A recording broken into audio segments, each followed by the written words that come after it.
तारीख 15 जुलाई साल 1999। भारत पाकिस्तान बॉर्डर पर 2 दिनों से सन्नाटा पसरा था, या फिर कहें कि तूफान के आने के पहले की शांति।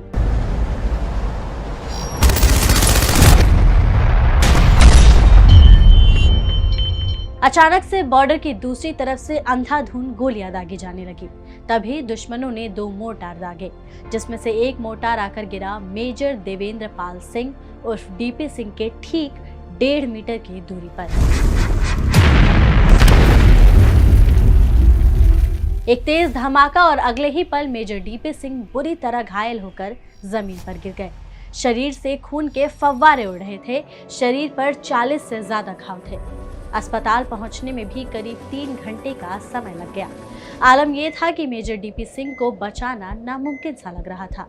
डॉक्टरों ने तो अपने हाथ खड़े कर उन्हें मृत घोषित कर दिया था, पर वो कहते हैं ना, जाको राखे साइयां मार सके ना कोई। किस्मत से एक दूसरे डॉक्टर की नजर जब डीपी सिंह पर पड़ी तो उन्होंने देखा कि उनकी सांसें तो चल रही हैं। मेजर डीपी सिंह ने भी अपनी आखिरी सांस तक मौत से लड़ाई की और वो ये जंग भी जीत गए, पर उनका पैर पूरी तरह से गल गया था, जिसकी वजह से दुर्भाग्यवश उनका एक पैर काटना पड़ा। उस वक्त भी डीपी सिंह का जज्बा हमेशा की तरह जोश से भरा हुआ था। पैर काटने वाली बात पर डॉक्टरों से उन्होंने कहा, प्लीज गो अहेड, इसमें कुछ भी नहीं रखा है। मेजर सिंह करीब 1 साल तक अस्पताल में रहे। इस दौरान एक के बाद एक कई सर्जरी हुई। उनके इंटेस्टाइन के कुछ हिस्से भी हटा दिए गए और सुनने की ताकत भी कमजोर पड़ गई। शरीर में 50 स्प्लिंटर लग गए थे। हालांकि डीपी सिंह के लिए भी इस बात पर यकीन करना मुश्किल था, पर उन्होंने इसे एक चैलेंज के तौर पर लिया। जंग का मैदान तो मेजर डीपी सिंह ने सैनिक के तौर पर छोड़ दिया, लेकिन 10 साल बाद वापसी की भारत के पहले ब्लेड रनर के तौर पर।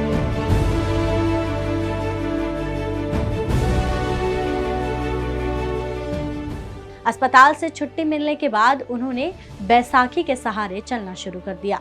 कुछ समय बाद उन्हें प्रोस्थेटिक लेग लगा दिया गया, लेकिन प्रोस्थेटिक पैरों के साथ चलना इतना आसान नहीं था। देवेंद्र को हर दिन भयानक दर्द सहना पड़ता था, पर जब भी वे गिरते तो एक नए उत्साह के साथ फिर खड़े होते।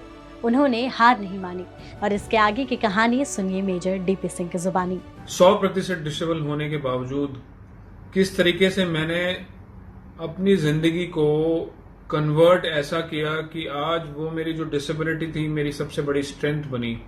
2009 में मैंने आर्टिफिशियल लेग से प्रथम भारतीय होने का गौरव प्राप्त किया, जो आर्टिफिशियल लेग से 21 किलोमीटर की दौड़ हाफ मैराथन लगाया जिसने।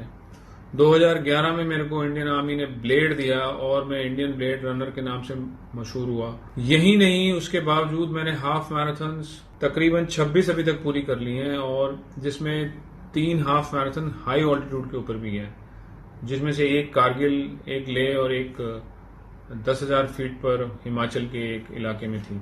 सोलो 9,000 फीट की ऊंचाई से एयरक्राफ्ट से जंप लगा के सोलो स्काई डाइविंग करी, और उसके बाद तकरीबन अभी तक मैं 8 स्काई डाइविंग जंप 12,000 फीट से कर चुका हूँ। 100% डिसेबल होने के बाद भी डीपी सिंह ने अपने ऑर्गन्स और बोन मैरो डोनेट करने का प्रण लिया है। मेजर डीपी सिंह अपनी इन सफलताओं का श्रेय भारतीय सेना में दिए गए अनुशासन को देते हैं। डीपी सिंह का कहना है कि मेरी सफलता के पीछे मेरी एक सिख के रूप में परवरिश और भारतीय सेना की ट्रेनिंग है। उन्होंने कहा कि जब मैं घायल हुआ था तब मुझे अलग अलग जाति, धर्म और राज्य के लोगों से खून मिला था।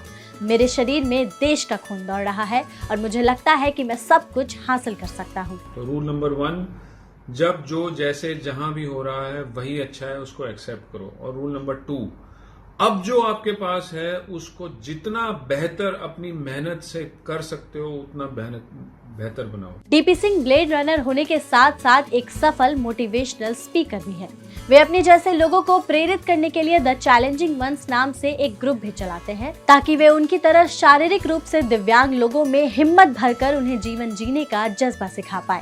अभी करीब 2000 लोग उस ग्रुप से जुड़े हैं और इनमें से 1000 से ज्यादा तो ऐसे हैं जिन्होंने नेशनल स्पोर्ट इवेंट पर अपने झंडे गाड़े हैं। अगर आप मेजर डीपी सिंह के दर्द को महसूस कर सकते हैं तो आपको इनके मजबूत इरादों से भी प्रेरणा जरूर मिली होगी।